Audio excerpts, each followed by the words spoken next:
All right, welcome back and thank you for staying with us. We'll be diving right into our discussion segment. Let's get right into it. Now, this morning we're focusing on a matter at the intersection of national security and sovereignty. United States troops in Nigeria will be analyzing the impact on national security. Nigeria continues to grapple with the devastating effects of terrorism, insurgency and banditry, particularly in the northern states. Over the past year, these security challenges have cost the nation billions of naira in lost lives, destroyed infrastructure, and disrupted socio-economic activities, leaving communities vulnerable and slowing national development. In response, the federal government has formally requested support from the United States. As of now, roughly 200 United States military personnel are being deployed to Nigeria in a non-combat role, providing technical training, intelligence sharing, and advisory support. Now, these specialists are stationed at Bauchi, Kainji, and Maiduguri air bases, working to enhance Nigerian military capabilities in drone surveillance, intelligence fusion, and targeted counterterrorism operations.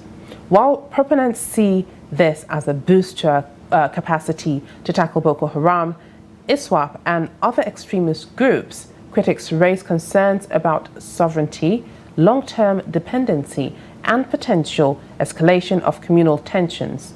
Now, the challenges now is to ensure that foreign support strengthens Nigeria's security without creating new risks or undermining national control. Now, joining us this morning to dissect this complex issue is Musa Salmanu, a retired wing commander of the Nigerian Air Force with over 20 years of experience in strategic communications, humanitarian affairs, and peace building. Retired Commander Musa has worked closely with 3 chiefs of air staff, influencing policy responses to Boko Haram in the northeast, and has contributed to regional and global peace and security efforts through ECOWAS and the United Nations. So sit back as we explore how will the presence of the United States troops shape Nigeria's fight against insecurity, and what does it mean for the country's long-term sovereignty and stability.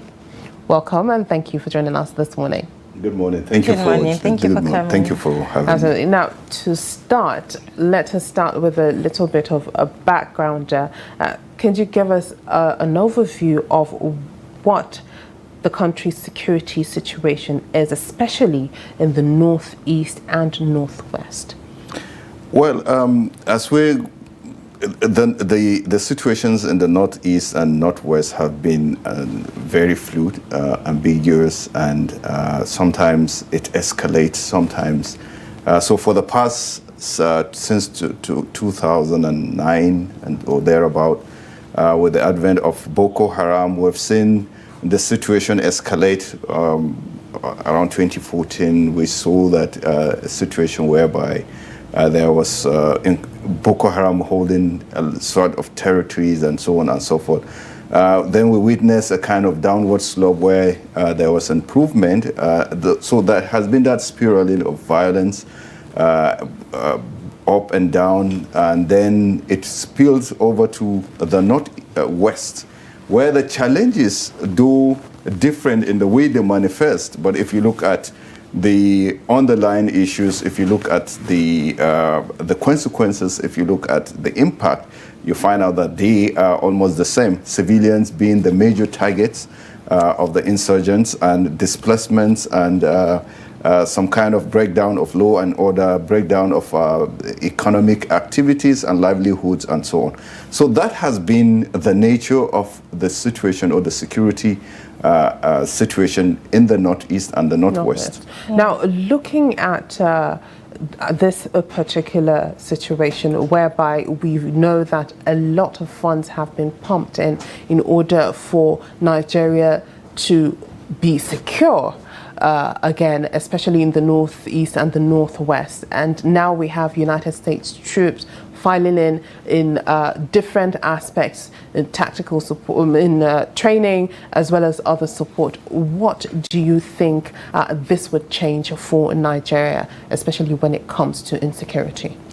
Well, the fact is that resources alone, as we have seen over the years, that's when we talk about resources, I'm talking about finances and so on and so forth. It's alone might not be able to solve this problem, especially if they are not targeted in a way that, face the underlying issues. This did not come out in a vacuum. When you see violence or situation like this, there are underlying situations that cause this. It's a spark that led to all that. So resources have to be targeted in such a way to address immediate concerns. That's the issue of the peace, security, and so on. But also to address underlying concerns, which are issues of development. So this is how the two-pronged approach that has to be done. Escalation, reduce the escalation in a way that it brings it to a manageable situation whereby development issues can take place, infrastructure can be built, and all day-to-day livelihoods and households can be rebuilt. Now, at the same time, other resources channel towards kinetic, ensuring that kinetic means ensuring that there's return to normalcy, law and order, ensuring that the spaces, like we say, ungoverned spaces, and government presence is felt. Now, over the years, we've seen that it's either they're inadequate or they're misapplied. Whatever the outcome is the same. We have seen that this has continued for quite a long time. Now, the immediate issue, which is the arrival of the Americans, first of all, I want us to know that this is not entirely new, in the sense that there has been a lot of cooperation between Nigeria and the United States, and Nigeria and other superpowers like the UK, France, especially of late during the kidnap of the Chibok girls and other security situations. What is happening is perhaps maybe escalation of this, and the narrative around this particular deployment. That is what is making it very combustive, if I'll put it that way, and drawing all kind of remarks. So for me, it's a normal thing for cooperation between countries. Countries do cooperate because there are countries that are more capable in certain areas, and especially in our own area, if we've tried to curtail something for the past 16 years or more, and we have not effectively done that, I think it's time to ask for assistance from brotherly, if I'll call it, or sisterly nations that have that capacity. Now, how we go about that perhaps is what we need to interrogate, we need to be clear about, we need to be sure that what are the interests, both interests, because who is coming to help you have an interest, and you that is being helped or is seeking for the assistance, you have your own interest. Are these interests mutually, can they go together? Are they coordinated? Is there a correlation? Is there a way that, or are we letting one partner to get away with so much? So I think these are the areas, or these are the questions that need to be asked, and the government that government needs to come clear with. All right, there's been a little controversy concerning the U.S. troops on ground in, helping in training our own, men in carrying out their duties diligently. But then critics argued that the insecurity issues that we're facing in Nigeria is home-based. I mean, they know where these things are coming from, who are the people behind them, and allegedly, even their financiers at the end of the day. So could this deployment help, reduce civilian casualties and also improve protection of vulnerable communities, being that, they are coming in with their own technology equipment, their surveillances, cameras, and, what have you, to train our own troops? Do you think that at the end of the day, Nigerians will benefit wholly in all of this without having, because like you stated, there might be some agreements between both countries as to who benefits more at the end of the day? So this issue is as local as it can be to an extent. Local, yes, because the fighters or the issues, the underlying issues are local. But it's regional if you look at it in a way that some of this, we are suffering from consequences of other insecurities of other countries within the region. They keep saying, which is true, that we have neighbors. When you have neighbors that are a bit unstable, then it affects you in the long run. This crisis, whether they were in Chad, in Libya, or in Mali, they have a way of cascading down to where we are. And this is what we are seeing. When they come, the external forces come and mix up with internal dynamics and so on and so forth, it gets combustible. So they are local, yes, to an extent. They are regional. The reality is that they are also regional. So any approach towards solving them has to look at the local or underlayers, but at the same time cannot be ignorant or shouldn't be ignorant or overlook the regional and even global dimensions to these problems. Now, talking about agreements, usually when there is such a deployment, countries get into or draw up what is called the status of force agreement, which is all about that states the responsibilities, duties, responsibilities, talks about the privileges, talks about immunities, talks about what soldiers or the troops that are being based in the country can do and cannot do, issues of uniform. It's so detailed that it talks about almost everything.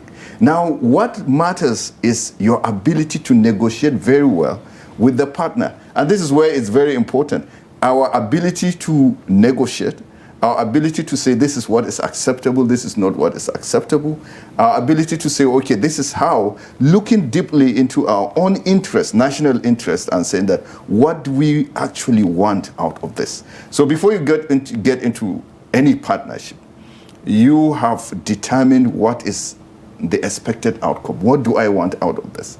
Now, it is left for Nigeria to say this is what we want out of this, and to bring also to try to kind of put all interests side by side. Because, I mean, let's face it, United States is also going to come with its own interests, because they are going to deploy their own resources and so on and so, which are either man, material, and so on. So it's how do you put these two interests to ensure that they are not mutually exclusive, that all of you can gain from this interaction. And that is what we should be focusing on. What is Nigeria actually asking out of this? Sure. What is Nigeria willing to let go because of this partnership? What is the United States asking, or what is the United States' interest in this? So are this interest, this interest, is it to the, the wider national interest of Nigeria or Nigerians? So those are the questions that we should be asking. And in terms of capacity and capability, nobody is in doubt that the United States has so much capacity for many capabilities. Now, the whole intent, or what is set out by the government, is that this collaboration is to empower, is to enhance the capacity of the Nigerian troops and Nigeria to be able to respond to this crisis effectively. All right, now we have heard the government speak about non-kinetic approaches multiple times, and we have seen situations, for example, let us talk about Katsina State, where they have peace deals with bandits, and those peace deals have not really yielded much peace in the state. Now, looking at what the United States is bringing to the table, we've seen they're providing technical training, intelligence sharing, and advisory support, even though the details of those, provisions have not been put out. Now, looking at how the United States operates and understanding that one of their main standards, I would say, is not negotiating with terrorists, do you think that that is something that might be instilled and other ways might be used in making sure that these situations are tackled? So the truth is that every war or every situation or every crisis must end. The question is, how does it end? There are so many ways that crisis or conflicts or situations like this end. One is either through decapitation, and that is killing the entire leadership and getting them in disarray. That way, they cannot portend any danger to. Sometimes fighters just get tired. Everybody is just tired. The crisis has lingered for so long that everybody just get tired and say, you know what, let's just come back to the table. Let's just come and find a means of settlement and so on. The other is also negotiation. Negotiations in the way that there is no winner. So when states, non-state actors challenge the legitimacy of a state as which has or that should exercise the monopoly of violence, of means of violence, that is critical. That is at the heart of the state itself. In such situations, what is the best alternative is to ensure that the state is able to exert its monopoly of the means of violence. In this case, it is contested. When it is contested, what it gives out there, my problem with what you have mentioned about the negotiations with the bandits, whether it's in Katsina State or other states, is that it doesn't come at the position of strength. It doesn't come at the position of dominance. It comes as if you, the state being challenged, is saying that, okay, I'm okay. And now the question you ask is that what aspect of the state power or monopoly is the state willing to share with the bandits, or by whatever name they come? Now, until we are clear about that, until we say that, okay, is the state willing to share space with these non-state actors that are challenging its own legitimacy? Or is the state saying that, no, we cannot? When we go to that table of negotiations, what are we negotiating? Are we negotiating because there's a social contract between Nigerians, in whatever state they are, with the state, saying that, okay, the state has a responsibility to protect. The state is to ensure that civilians are protected and so on. And the civilians look up to, or citizens look up to the state for that protection. Is that what we are negotiating on that table?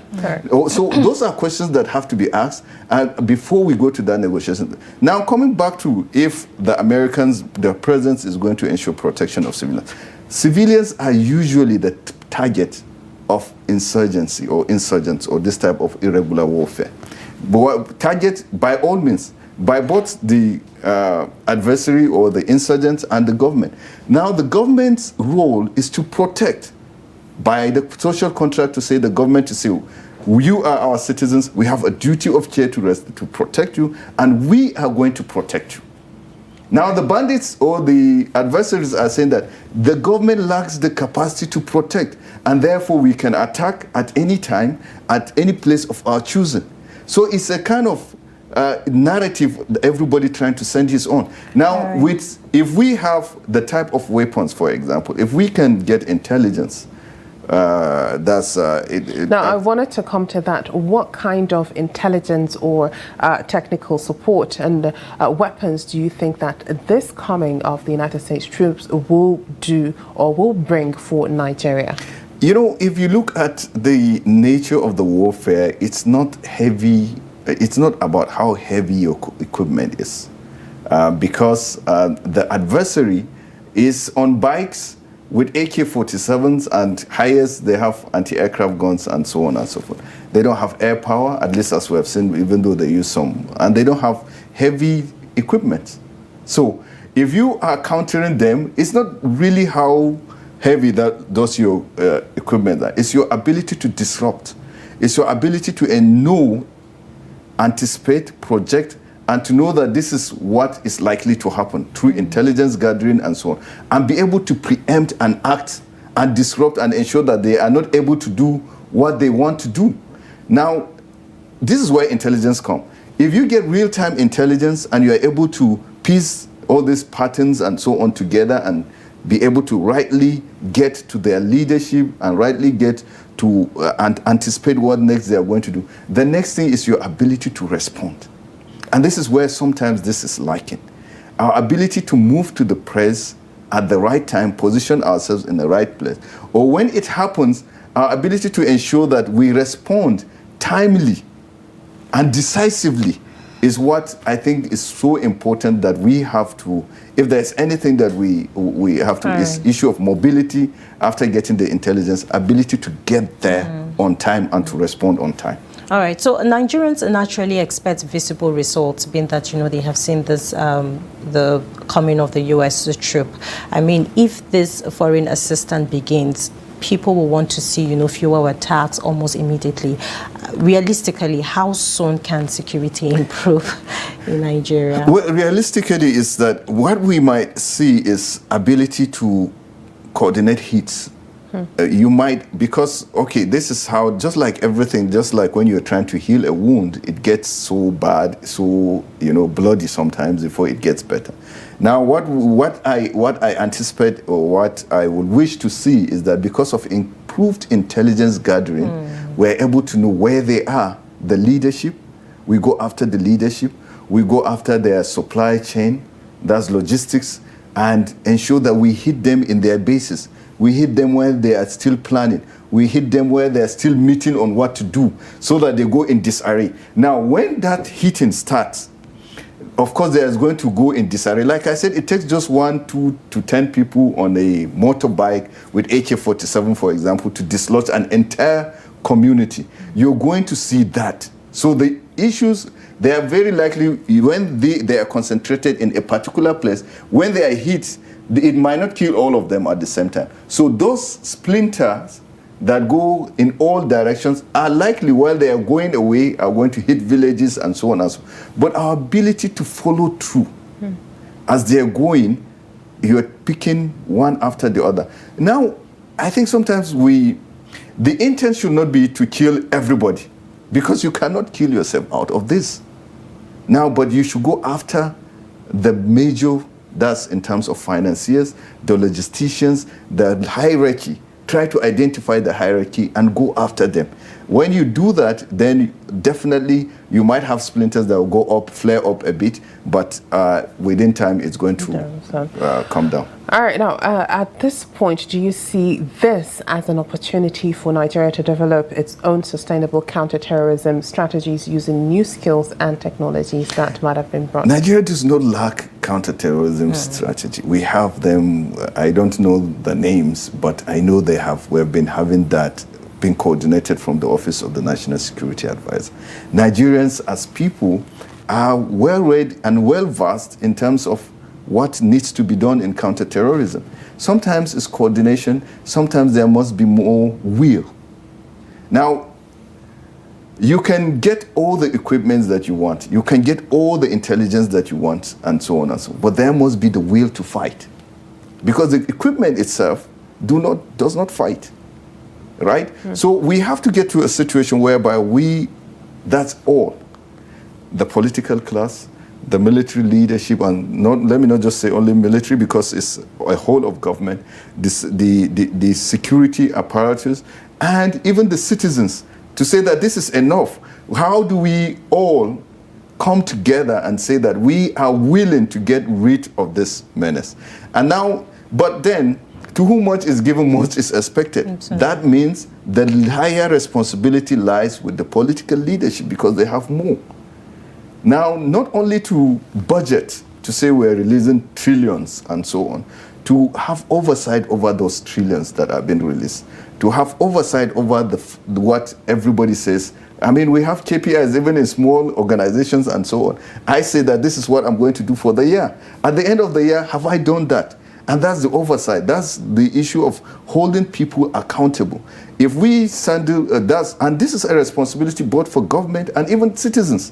Citizens must speak out and say that if we are given this much, we expect this much. So until we all come together and say that enough of this, and we as communities, we as Nigerians, we as leaders in all sectors, that's whether it's the security sector, whether it's the economy, or whether it's the political sector, and saying that we are determined to get rid of this. If we don't, I mean, the Americans will not get us out of this completely. All right, now we're talking about accountability and transparency. Nigerians would want to know, in a joint military environment, accidents could happen. Now, if civilians are harmed at the end of the day, or rather during these operations involving foreign personnel, whose law applies? Is it our own law or that of the foreign laws? So there is the Status of Force Agreement takes care of that. It takes care of if something happens, what is the law that is going to be applied? What is the oversight responsibility? To what extent will that apply? Now there's the generic. Now that to say that if something happens during, say, operations, a soldier is involved in operations and so on and so, he's very likely to be. So there will be joint, maybe investigations. There will be joint this but it's very likely. I don't know what the details of this, so I don't want to also speculate. I'm just giving you generic terms. Okay. Is more likely to be tried by the laws of his own country or his own forces. Okay. However, if outside of this, maybe in the market, not during operations and so on, something happens. Sometimes the laws of the land that happens is likely to be applied. Okay. Like I told you, it all depends on what Nigeria negotiated for. It's like buying something in the market or this thing. It depends on what you negotiate. Speaking of that negotiation, you said it depends on the type of deal that Nigeria does have with the United States. A lot of people might be skeptical when it comes to the United States coming into Nigeria, especially its troops. Now, having that concern, especially directed to national sovereignty, how valid do you think these fears are, and how can Nigeria maintain control over operations and have its autonomy as well? Well, they are very valid because when you have troops from another country, there is always the apprehension that did the government actually look at our own interest enough, right? There is the fact that, and if it's an unequal partnership, if I'll put it that way, America is a superpower. We are nowhere to dictate certain, it has its own leverage and so on and so forth. So there are valid apprehensions, there are valid concerns and so on by Nigeria. However, this is where the state comes in, our own state, Nigeria. Nigeria has a responsibility to communicate to its own citizens. We have seen in the past where the United States communicates with all its own citizens regarding this particular issue, where you hear most of the announcements actually a lot of times either come from Washington or they come from Stuttgart through the African Command and so on and so on. So I think the Nigerian government on our own side have to also scale up. We have to be more transparent in terms of communication. We have to reach out and address these concerns that Nigeria have in a transparent manner that does not compromise also operational integrity and intelligence and so on and so forth. But it's very important that there's communication. Citizens have a right to find out, are we okay? Is our sovereignty not being traded? And so on and so forth. Now it is the duty and responsibility of government to communicate to Nigerians to say this is what we are agreeing on, or to the extent permissible, so that to allay these fears and to assure Nigerians that all Nigerian interests are being protected. All right. Thank you very much, retired Commander Musa Salmanu, for highlighting a lot when it comes to the United States troops being in Nigeria. Thank you for coming. Thank you so much for having me. Absolutely. All right, that is all we have for this segment. We'll be going on a quick break. When we come back, we'll be looking at the front pages of our national dailies and see what made it there. So make sure you stay tuned. We'll be right back.